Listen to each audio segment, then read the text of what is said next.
The scorching Arizona sun beat down on Cedar Creek's dusty Main Street in the summer of 1887.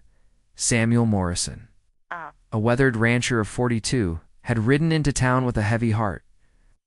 His ranch, the Double M, stretched across 1,500 acres of unforgiving desert, but success meant nothing when you had no one to share it with. The Broken Wheel Saloon offered refuge from the oppressive heat. Inside, tobacco smoke and stale beer filled the dimly lit room where local men nursed their sorrows. Sam Morrison called Pete Hawkins, the bartender. "What brings you to town?" "Need supplies," Sam replied, his voice gravelly. "And maybe a drink?" A commotion in the back corner caught Sam's attention. An Apache man was arguing loudly, his voice slurred with desperation. "Name it. I got something to trade. "You ain't got nothing left." "Running Bear," another patron replied. Coldly, Sam watched with growing unease as Running Bear stumbled outside, then returned dragging a young girl behind him. She couldn't have been more than 16, with long black hair braided down her back. Her dark eyes were wide with terror. "I got her," Running Bear announced. "My daughter. She's worth plenty of whiskey." The saloon fell silent, except for the girl's quiet sobbing. Sam felt his stomach turn. The man was trying to trade his own daughter for alcohol. "She's strong," Running Bear continued. "Good worker. Someone take her. Give me whiskey." The girl Liana, meaning Eternal Blossom, stood frozen, tears streaming. Down her face, she understood enough English to know strangers were deciding her fate. Sam felt rage building in his chest. He'd seen desperate men do terrible things, but this crossed every line of human decency. "How much whiskey?" Sam heard himself ask. Running Bear's eyes lit up. 5 bottles. Good whiskey." Sam looked at Ayana and saw something that broke his heart. She wasn't just terrified. She was resigned. This wasn't the first time her father had failed her. 10 bottles, Sam said firmly. "What?" The room erupted in whispers. "Sam, you sure about this?" Pete asked. As the trade was completed and Running Bear stumbled out with his payment, Sam approached Ayana slowly. She flinched, expecting violence. "My name is Sam," he said gently. "I'm not going to hurt you." She looked up with eyes full of fear and confusion. In her experience, white men who paid for Apache girls had only one purpose. "Come on," Sam said softly. "Let's get you out of here." As they left the saloon, Sam could feel stares and hear whispered comments. He knew by tomorrow. Assumptions would follow him for years. But looking at the frightened girl beside him, he knew he'd made the only choice his conscience would allow. The ride to his ranch took an hour. Yana said nothing, but Sam could feel her tension. She was preparing for the worst. The Double M appeared as the sun descended toward the western mountains, a simple wooden house. Barn, corrals, and endless desert grassland. "This will be your room," Sam said, showing her to a small bedroom that had obviously been unused for years. It was meant to be a child's room. Pain was unmistakable in his voice. Ayana looked around a simple bed, chest of drawers, and window overlooking the ranch. More privacy and comfort than she'd had in years. "Why?" she asked suddenly. "Why did you pay for me?" Sam met her gaze directly. "Because no person should be traded like property. Because your father was wrong. Because everyone deserves a chance at something better." That night, Ayana lay listening to desert sounds, wondering if this strange white man was telling the truth. In her 16 years, she'd learned kindness was rare and usually came with a price. But something in Sam Morrison's eyes had been different. As stars wheeled overhead, 2 wounded souls slept under the same roof, neither knowing how profoundly. Their lives were about to change. Dawn painted the desert gold as Ayana woke to unfamiliar sounds: cattle lowing, windmill creaking, a rooster's call. She found Sam already working, feeding horses with gentle efficiency. Talking softly to each animal, a knock at her door made her freeze. "Ayana, I've made breakfast. You don't have to come out, but you need to eat." She found him at the stove. Bacon sizzling in a cast iron pan, the kitchen filled with warm scents that reminded her of better times with her grandmother. "Good morning," Sam said, not looking directly at her. "I hope you slept well." He placed food on the table. Bacon, eggs, biscuits, coffee, eat as much as you want. She ate slowly, watching him carefully. He was large but moved with deliberate care, never sudden or threatening. I know you don't trust me, Sam said quietly. I don't blame you. What happened yesterday was wrong. I know you're wondering what I expect. Ayana's hand tightened. Around her fork? The truth is, I don't expect anything. This ranch is big enough for both of us. You can help with chores if you want, or just rest and figure out what you want to do. But you're safe here. No one will hurt you or force you to do anything. After breakfast, Sam showed her around. The Double M was larger than it appeared. Barn, chicken coop, smokehouse, outbuildings. Cattle grazed on grassland stretching to the horizon. Water's the most precious thing here, Sam explained. This ranch sits on an underground spring. Ayana's attention was caught by how Sam treated his animals, checking a horse's cut with gentle hands, adjusting fencing for shade. These weren't the actions of a cruel man. Do you know anything about cattle? Sam asked. Some. My grandmother raised goats before we moved to the reservation. As they rode across the range, Ayana found herself relaxing. The vast space and rhythm of her horse reminded her of better times. Sam pointed out landmarks and boundaries, mentioning Apache land to the east. Not anymore, Ayana said bitterly. The government took it. I'm sorry, Sam said simply.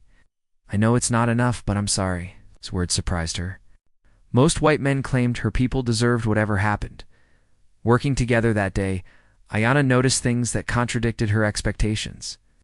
Sam was patient, never raised his voice, shared his lunch without expecting thanks. Why do you live? Alone? Ayana asked. Sam's face darkened. I was married once. Sarah was her name. We were going to have children. He stared at the desert. She died in childbirth 3 years ago. The baby too. His raw honesty made Ayana see him with new eyes. She recognized the pain of loss intimately. That's why you have that room, she said softly. Sam nodded. It was going to be the nursery. I couldn't change it, but couldn't bear to look at it either. That evening, Sam taught her to milk cows and gather eggs. She was quick to learn, her hands gentle with the animals. You're good at this, Sam observed. My grandmother taught me that animals know your heart. If you're kind to them, they'll be kind to you. She sounds wise. She was. She died on the reservation last winter. She always said kindness was the most powerful medicine. As they sat on the porch watching stars appear, Ayana felt something she hadn't experienced in years. Peace. Sam, she said quietly, what people in town think about me being here. Does it bother you?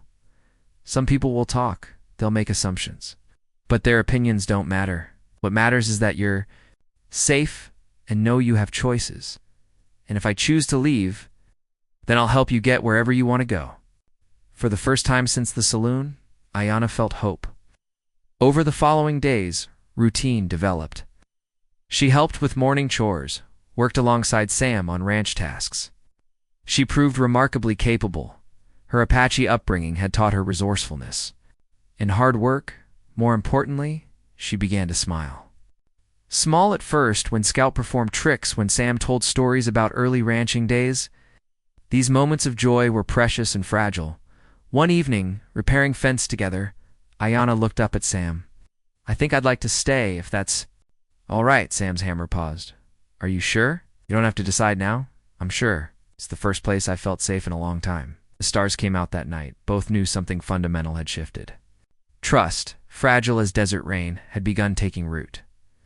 But real challenges lay ahead. Town reactions, legal questions, and complex emotions between two damaged souls trying to build something good. 3 weeks had passed since Ayana's arrival, and their daily rhythm felt almost normal. She had proven capable and healing. The house felt alive again with conversation, laughter, and shared meals. But their peace was about to shatter. Sheriff Tom Bradley rode up on a hot Tuesday morning, his face grim with trouble. Morning, Sam.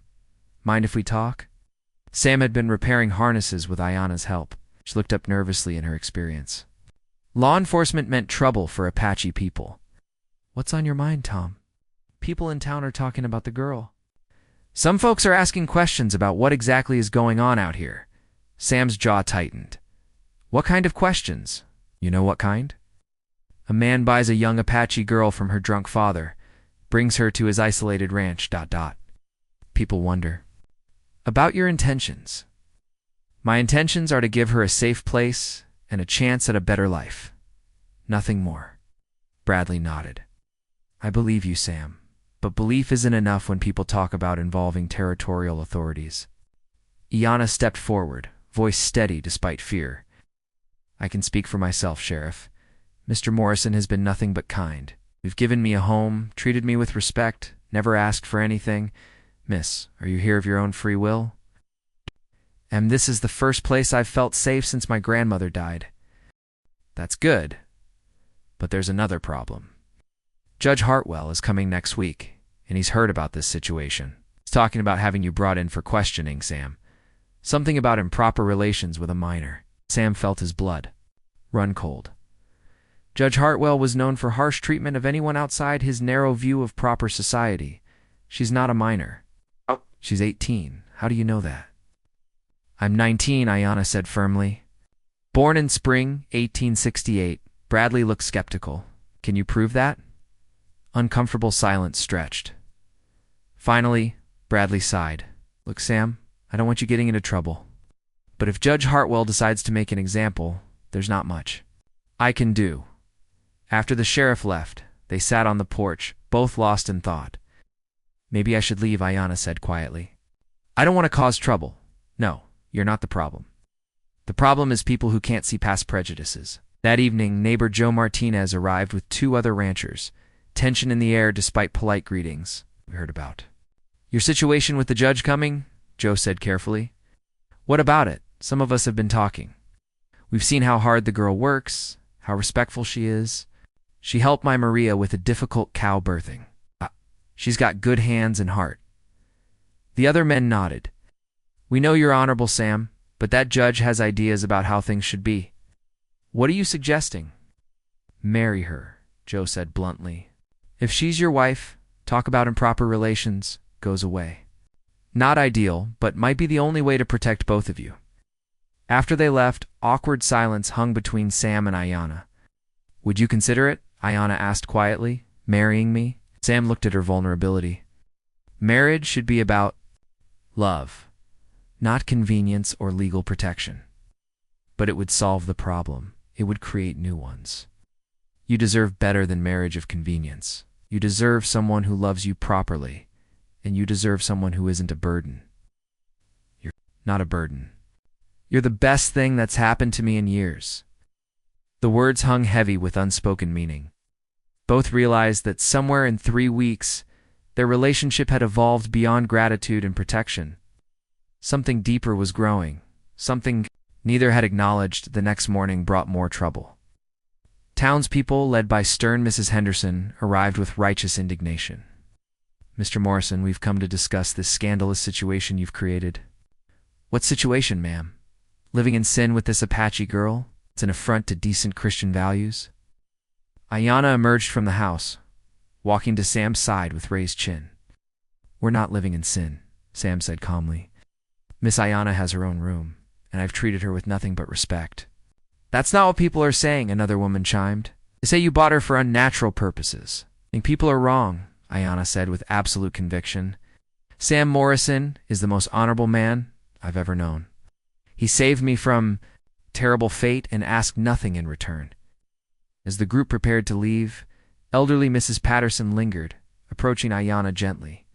Child, I can see you believe what you're saying, but you need to understand in this territory. Unmarried man and woman living together, especially white and Apache, won't be tolerated. If you care about him, think about what's best for both. That night, as thunderstorms rolled across the desert, they sat listening to rain pound the windows. Sam, Ayanna said finally, I need to tell you something.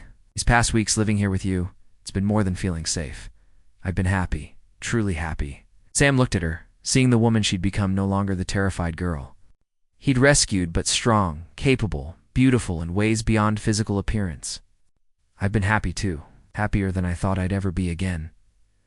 Then maybe we should consider what Joe suggested. It's not just as legal protection, but because I think I'm falling in love with you." The words hung like lightning, illuminating everything, hidden in shadows. Sam felt his heart racing as he looked at this remarkable woman who'd found courage to speak truth both had feared acknowledging. "Ayanna, I think I've been in love with you for weeks. I just didn't know if it was right to feel that way." "Why wouldn't it be right?" "Because of how we met. Because of what you've been through. Because I didn't want you feeling obligated." She moved closer on the sofa, dark eyes serious. "Morrison, I need you to understand something. I want you to be here. Not because I'm grateful, not because I'm afraid, but because this is where I want to be. With you." As the storm raged outside, they sat in lamplight, finally acknowledging love that had grown like desert flowers after rain unexpected. Beautiful and strong enough to weather any storm. But they knew the real test was coming. Judge Hartwell would arrive soon, bringing a reckoning that would determine not just their future together, but whether love could triumph over prejudice where both were in short supply. Judge Marcus Hartwell arrived in Cedar Creek on a blistering Thursday morning, his black carriage kicking up dust clouds. He was a man who wore authority like armor tall, imposing with steel-gray hair and eyes that found fault with everything. His reputation preceded him, strict moral codes and harsh punishments for violators. Word spread quickly, and by noon, a crowd gathered outside the courthouse. Sam and Ayanna rode into town together, hands briefly touching as they dismounted, a small gesture of solidarity before facing whatever came. "Sam Morrison." Judge Hartwell's voice boomed. "I understand you're the man at the center of this moral controversy. I am Sam Morrison." "Yes, sir." "Though I wouldn't call it controversial. Living in sin with a savage girl isn't controversial." His slur sent tension through the crowd. Ayanna stepped forward, voice clear and strong. "Your Honor, I am not a savage. I am Ayanna of the Chiricahua Apache, and I am here by my own choice." Hartwell's eyes narrowed. "You speak English well for one of your people." "My grandmother believed education was important. She taught me English, Spanish, and Apache. She also taught me to recognize honor, and Mr. Morrison is the most honorable man I've ever known." The courtroom packed with townspeople as proceedings began. Mrs. Henderson testified first, repeating rumors rather than facts. "Your Honor, this man purchased this girl from her drunken father like livestock. The whole town knows what that means. He bought her for carnal purposes. It's an abomination." Sheriff Bradley testified next. "Your Honor, I've investigated thoroughly, found no evidence of impropriety. The girl has her own room, appears well cared for, and seems here of her own free will." "That's not the point," Hartwell replied. "The point is appearance of impropriety. A man cannot live with an unmarried woman, regardless of circumstances." Joe Martinez stood from the gallery. "Your Honor, I've known Sam Morrison 8 years. He's helped every family in this valley. When my wife was sick, he rode 20 miles for the doctor. When the Peterson Ranch burned, he donated cattle. He's the most decent man I know." Other ranchers nodded, several standing to speak for Sam, but Hartwell seemed unmoved. "Mr. Morrison, explain to this court exactly why you purchased this Apache girl and your intentions regarding her." Sam stood slowly. "Your Honor, I saw a young woman being treated like property by her own father. I couldn't stand by and watch, so I paid the man's price to get her away. My only intention was giving her a safe place and a chance at better life." "You touched this woman inappropriately?" "No, sir." "But you admit to living under the same roof unmarried?" "Yes, sir. But that's enough. Miss Ayanna, you will tell this court whether this man has forced himself upon you." Ayanna stood, voice steady. "No, Your Honor. Sam has never forced me to do anything. He has been nothing but kind and respectful. He gave me a home when I had none, food when hungry, safety when afraid. He asked nothing in return, yet you continue living with him unmarried." "Yes, Your Honor." "Why?" Ayanna took a deep breath, knowing her next words would determine their fate. "Because I love him, Your Honor, and he loves me. We planned to marry, but wanted to wait until scandal died down. We didn't want people thinking we married just to avoid legal trouble." Murmurs ran through the courtroom. "You claim to love this man." "I do, Your Honor. And you, Mr. Morrison? Do you love this woman? Sam stood again, voice firm. Why do, Your Honor? More than I thought possible? Then why haven't you married her? Because I wanted to be sure she was choosing me freely, not out of gratitude or fear. I wanted her to have time to understand she had other options. And now. Sam turned to Ayanna, seeing love and determination in her eyes. Now I know we choose each other freely, with full hearts and clear minds. Judge Hartwell leaned back, studying the couple. The courtroom was completely silent. This is highly irregular.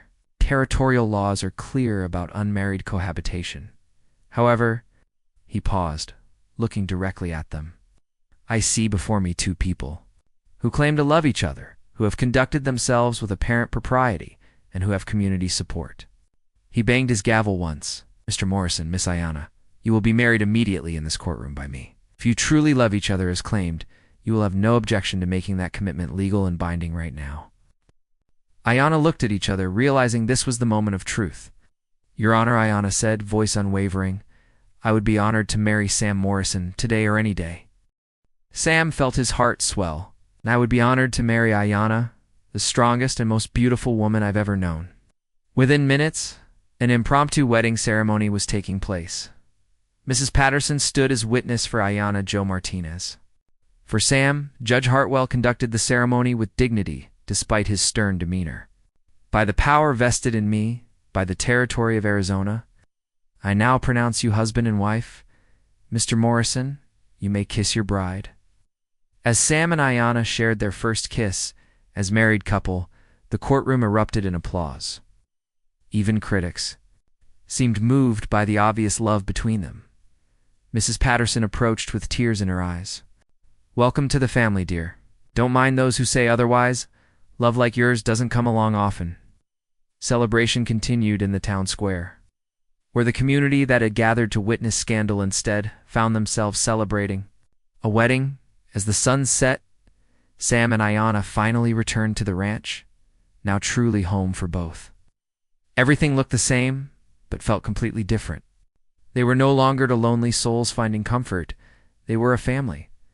That evening, sitting on the porch watching stars appear, Ayanna leaned against her husband's shoulder. Sam, do you think we would have found each other if not for that terrible day? Sam considered the question. I don't know.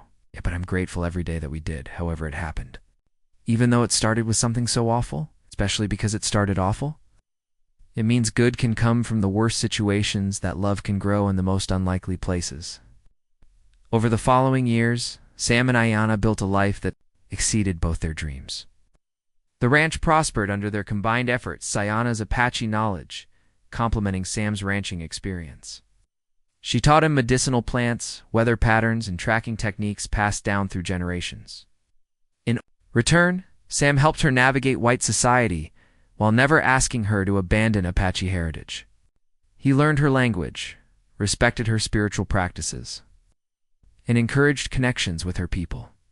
Town acceptance came gradually. Her skill as a healer made her invaluable during a flu outbreak, and her reputation for kindness grew steadily. A year later, their son Thomas, Running Bear Morrison, was born. Thomas for Sam's father, Running Bear to honor Ayanna's grandfather. As Sam held his newborn son, he marveled at how completely his life had changed since that day in the Broken Wheel Saloon. Their marriage became a symbol of hope in a region torn by cultural conflicts, proof that love could bridge even the deepest divides when people approached each other with open hearts and genuine respect.